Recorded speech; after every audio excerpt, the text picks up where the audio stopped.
سلام سلام كبرات فاميلي كلهم سلام كتولو منيتي إذا نشتي كلب حنسا قينا نرعيامو أنا حنشتي زربالاتني سيبي كوي تباركم ቀዳሚቲ ካብ ናይ ህዝቢ ሕቶ ሓታቲት ሰናይ ተስፋይ ፕሬዝደንት ኢሳያስ አፈወርቂ ኣብ 2024 ክመውት እዩ ዝበልካዮ ቃልካ ኣብ ካልኣይ ክፋል ግን ኣነ ኣይኮንኩን ከምኡ ኢለ ከምኡ በል ዝበለና ኣካል ኣሎ ወይ ድማ ፐርሰን ኣሎ ኢልካ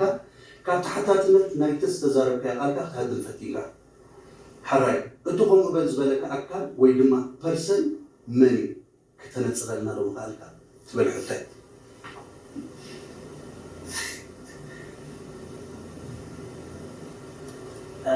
መጀመሪያ ሓደ ነገር እንደካይደልኝ ደጊም ክስምዕ የብላ ቢኮዝ ኣነ ኣብ ሂወተይ ዝሰርዖ ነገር ሓደ ነገር ምድግጋም ኣይፈትኒ ንዓኻት መልእኽቲ ተረዲእካ መልሲ ተረዲእካ ንዓኻ ከመይ እቲ ዝመለስኮ መልሲ ተረዲእካ ንዓኻ ተረዳእ ከመይ ትረድአኒ ሓደ ፐርሰን ኣሎ ኢልካ ወይ ድማ ሓደ ኣካል ኣሎ ኢልካ እቲ ንዓኻ ከምኡ በል ዝበለካ ኣካል ወይ ፐርሰን ግን መን እዩ ኣምላኽ እዩ እንተልና ኣነ ከም ኣምላኽ ተተቐቢልዮ ሲ ድሕሪ 6 ወርሒ እዚ ነገር እዚ እንተዘይተፈፂሙ እግዚኣብሔር ሓሳዊ እዩ ኢና ንብል ዘለና ማለት እዩ ስለዚ እቲ ነዚ ስኻ ዝተዛረብካዮ ቃልካ ዝሕተተሉ ኣካል መን እዩ ኣብ ሂወተይ ዝፀልኦ ነገር እንታይ መሲልካ ምድግጋም ስልጣን ይፀልይ ኢለካ ሓንሳብ ተሓቲት ሓንሳብ ዝመልስኩሉ ጉዳይ እዩ ተረዲእኻኒ ኣይተረዳእን ማለት ንዓ ክረዳእላ ኢላ ኣይኮንኩን ምልሰል ስኻ ብዝተሓትትካ መልክዕ ጉየ መልሰልካ ዝተረድኦም ሰባት ተረዲእዎም ኣሎ ነቶም ዝተረድኦም ሰባት ንኣም ትሕተቶም ንሶም ይረድእዋ ሓደ ፐርሰን ክብል ከለኹ ኣነ ናይ ኣምላኽ ሰብ ምሕር ኮይነ ኣምላኽ ጥራይ ክደኸኒ ዝኽእል ካልእ ኣካል ክደኸኒ ዝኽእል ኩል ሓደ እዩ ሰናይት ኣይተረዳእን ማለት ነቶም ዝተረድኦም ኣቡና ዘለዉ ሰባት ትሕተቶምና ንሶም ክረድእዎ እዮም መንፈሳዊ ዝኽእሉ ሰባት መንፈሳዊ ቋንቋ ስለ ዝተዛረብኩ መንፈሳዊ ሰብ ጥራይ ዝርድኦም ንካልእ ሰብ ክረድኦ ኣይክእልን ግን ኣብቲ መልእኽቲ እንድሕር ሪኢኻዮ ብትኽክል ካልኣይ ግዜ ክረኣዮ ስለዘይረኣት እያ ተወዛጊባ ዘላ ደጊም ክረኣዮ በለ ሕጂ እዚኣ ኣባሓወይ ኣብቲ ኮመንቲ ብዙሓት ሰባት እዮም ከምኡ ዓይነት ሕቶ ሓቲቶም ብዙሓት ዩቲዩበራት እውን መደብ ሰሪሖም እዮም ካብ ተሓታትነት ሃልዩ ኣነ ይኮንኩን ከምኡ ኢለ ሓደ ፐርሰን ይኾን ኢሉ ገለ ብምባል እዩ ስለዚ ፅሙቕ ኣቢለ ነታ ሕቶ መልእኽቲ እኮ ካብ ኣምላኽ ዝመፅእ ካብ ሰባት እዩ ዝመፅእ ኣነ እኮ ቤኒ ወል ሓንቲ ክገብር ኣይክእልን أنا أملاك سبنا حكي نسي بينيس والحمد لله برايدني مزعف كل زارب كل أقرب 14 حال ما الزارب بجنك أتي عمم فسد زلو أنت زي كوينو من نقدر كفل زكالو السبعي سي أنت وعين السبعي يعني مزعف كل لا أوش تزلو سبريت نجزيابير السيو نعاي منو information عمم فسد داونلود قبل اللي قال داونلود قبل اللي سوينا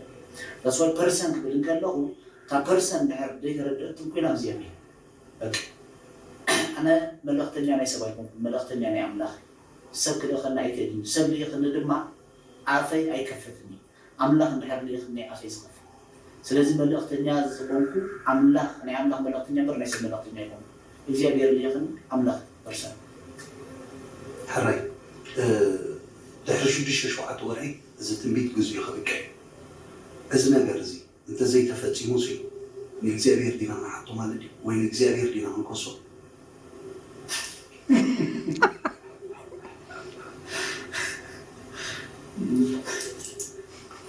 أنا بتتزارب قالسي دقيقة كهرجاء زي حتى نزلنا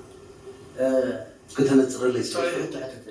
حتى نحكي قاسي قريب تحتتني دقيقة حتى كان محتاج 10 لتر دم مليان من دقيقة ما يفتني هنا كذا حتى كان سنة تصير بالسلكين ترى خان بتخلق في زود قالسي مين تخميت من الحسيلة عطفني نحلك 7 شيء ما قال لي تعتوصي اوكي حجي اذا تنبيتنا يا حونا ابي قويتا زهبو مالتيو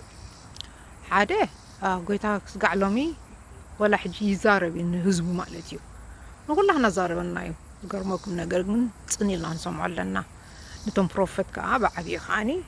مسجات يوم مالتيو حجي حونا ابيل قويتاسي نا إساس كنا تاسخم زخونين 2024 اللي تزاربا سيلو خابز نوير تاسيو خمو خبلاي خلوني مهنياتو قلقال قويتا إيو خلاي نقر كاني متناتو ريبيتيشن ኣብ ጀፐርታይዝ ኣይገብሮን ማለት እዮም ዝርድአና ኣነ ስኢል ካሳይ ዝረብን ያለስ ጎይታ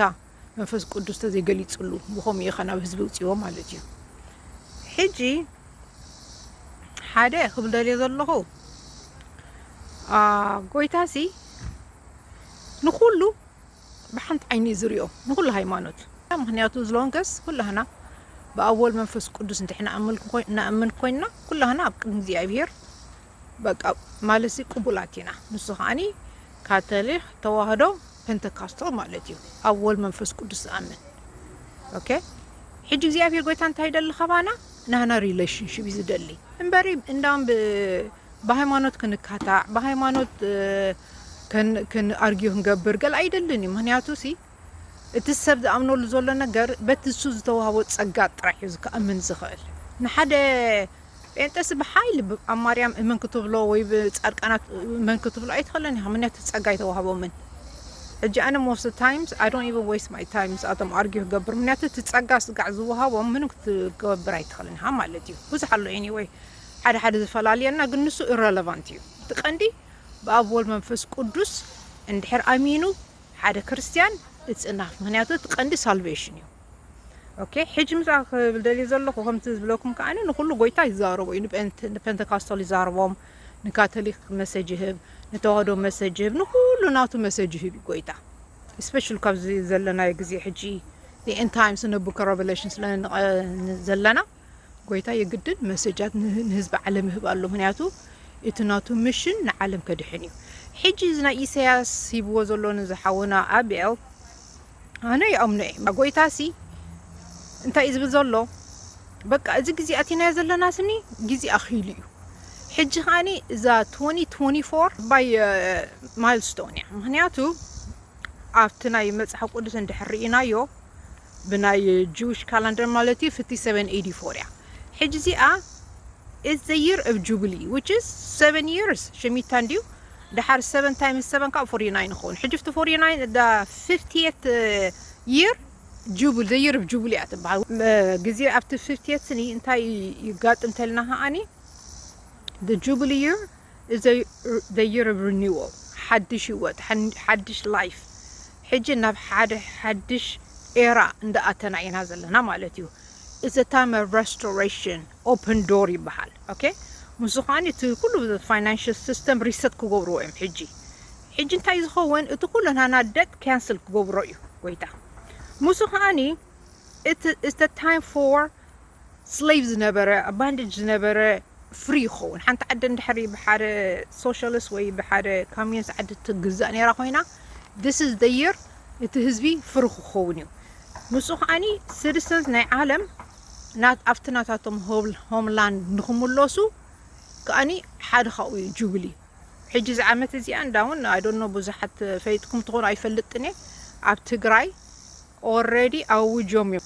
ዓዱ ይመለስ ሰብ ኢሎም ኣውጆም ኣሎ ሕጂ እዚ ግዜ እዚ ካብ ኩሉ ሰብ ንናፍቲ ላንድ ዝምለስ እዩ ብኸምኡ ናት ናይ በርገድና ሓሙዶ እንድሕር ኢናዮ ሕጂ ጀሚሩ ዘሎ እዚ ናይ እግዚኣብሔር ሓይሊ እምበር ናይ ሰብ ሓይሊ ይኮነ እቶም already ኣትዮም ዘሎ ኣዲስ ኣበባ ክንሪኦም ከለና ኸዓኒ እቲ ግዜ ስለ ዝኣኸለ ጎይታ ይጥቀመሉ ኣሎ ነቲ ህዝብስ ናብ ዓዱ ይመልሶ ኣሎ ሕጂ it's time to go back home believe it or not okay ሙሱ ኸዓኒ ነቶም ካብ እግዚኣብሔር ወፃእተኛታት ዝነበሩ ሊደራት ማለት እዩ ከም በዓል ኣቢ ከም በዓል ኢሳያስ ኣፈወርቂ እዚኣቶም ኩላቶም ጎይታ ግዜኦም ኣኺሉ እዩ ኮራፕትድ ዝኾነ ሊደር ኩሉ ከበንቁረ እዩ ጎይታ 2024 ስጋዕ 2025 ሙሱ ኸዓኒ ከምቲ ትሪእዎ ዘለኹም ባይደን ኣውፂዎ ናይ ኢራክ ሊደር እንድሕር ኢኹሞ ሞይቱ this is the year ብዙሓት ሊደራት ክወርዲኦም ኩሎም ቶም ኮራፕት ዝኾኑ ሊደራት ጎይታ ወይ ክወስዶም እዩ ወይ ከዓ ከውርዶም እዩ እዚኣ ናቱ ስራሕ እያ ሕጂ ንሕና ጎይታ ከውፅአ ኢሳያስ ኣፈወርቂ ክብል ከሎ indirectly እንታይ ዝብለና ዘሎ ንዓና ጸልዩሉ እዩ ዝብለና ዘሎ his time is up ንሕና ኸዓን ከም ክርስቲያን መጠንቀ ክንጽልየሉ ኣለና መንግስቱ ንኽምዕብል መንግስቱ ንኽስፋሕፋሕ ይኩና ንጽልየሉ እንታይ ዳ ሳልቬሽኑ ኣብ ገሃነብሳት ንኸይኣቱ in order to be saved ወይ ክወስዶ ድዩ ወይ ከውርዶ ድዩ ንሱ ናይ እግዚኣብሔር ስራሕ እንድዩ ንሕና ግን ከም ክርስቲያን መጠን ንጽልየሉ ኣብ ልቡ ምለሶ save him from the fires of hell ኢና ንብል ዘለና ብሓፂሩ ሕጂ we are supposed to pray for his salvation ሙዙ ከዓ ክብል ደልዮ ዘለኹ prophecy is conditional ክንብል ከለና ከዓኒ እታ ዘረባ ስሒቃተኒ ሕጂ መሰጅ እዚኣ እንድሕር ዘይሓሊፋሲ እንታይ ኢና ክንብል ምስ ኣምላኽ ዲና ክንበኣስ ኢሉ ሓቲትዎ ብጣዕሚ ስሒቃ እንታ ዘረባ ሕጂ prophet is ኩሉ ግዜ conditional እዩ ሕጂ it depends on our prayers ሓደ ግዜ እንድሕር ጸሊና ሞ ጎይታ እንድሕር ልቡ ቀይሩሉ እቲ ኩነታትን ክቕየር ይኽእል እዩ believe it or not by any means ግን ጎይታ እቲ እግዚኣብሔር ዝፈርሕ ሊደር ክእቱ እዩ ኢሳያስ definitely ክወርድ እዩ እዚኣ I know for sure unless God changes his heart and he becomes a good man I don't know that's between him and God ግን definitely God fearing leader ጎይታ ክቐምጥ እዩ 2024 ሓዲ ኣላ okay ሕጂ ንእሽተይ ሳምራይዝ ክገብራ እታ ፕሮፌስ ተባሂዎ ዘሎ ንሓወና ኣቤል ማለት እዩ ምት ጎይታ ሂቦ ዘሎ ሕጂ ጎይታ እንታይ ዝብለና ዝኾነ ነገር ቴስት ስፒሪት ብለና ምስ መጽሓፍ ቅዱስ ቬሪፋይ ክንገብሮ ክንክእል ኣለና ሕጂ ኣብ መጽሓፍ ቅዱስ ናይ ጁቢሊ ኣሎ ናይ 50 ዓመት ኮንኮሎ ጁቢሊ ኣብ ለበት ከስ ኣሎ ሕጂ ንሱ ከዓኒ ተማዓልቲ ከዓ ዝወልኩ ማለት እዩ ኣብ ስሌቭ ዝነበረ ዓድታት ፍርኾና ከምቲ ናይ ኢቪል ስራሕ ሰርሑ ዘሎ ሊደራስ ከም ዝወርዱ እዩ ዝነግረና ማለት እዩ ምስ ከዓኒ ሰብ ዓዱ ክኣትኹም ዘለዎ atonement ምዃኑ እቲ ግዜ ምሕረት ምዃኑ ኩሉ ሰናይ ነገር ብሕጂ እግዚኣብሔር ክወርደልና እዩ ማለት እዩ እቲ ናይ ኢቪል ነገር ኩሉ ኤክስፖዝ ክኸውን እዩ እቶም ሕማቅ ዝገብሩ ክወርዲኦም ሕጂ ኢሳያስ ጎይታ ቆትሎ ድዩ ከውርዶ ድዩ ንሱ that's between him and God ግን definitely we know Isaiah's days are numbered ኣብ መንበሩ ኮፋ ዝብለሉ ግዜ ተወዲ እዩ ኣነ ጸሎት ንገብረሉ in case you know the Lord decides to take him ካብ ጋህን ንብሳት ንኽወፅን ማለት እዩ ንሱ ኸዓኒ ዝኻብ ጎይታ ንኹላና ብሓደ ዓይኒ ስለ ዝርአየና he loves him okay he loves all his people the same way ኩላና ሓጢኣትና ኣለና ሕጂ ዝኾነ ሰብ ኣብ ሕማቅ ዘሎ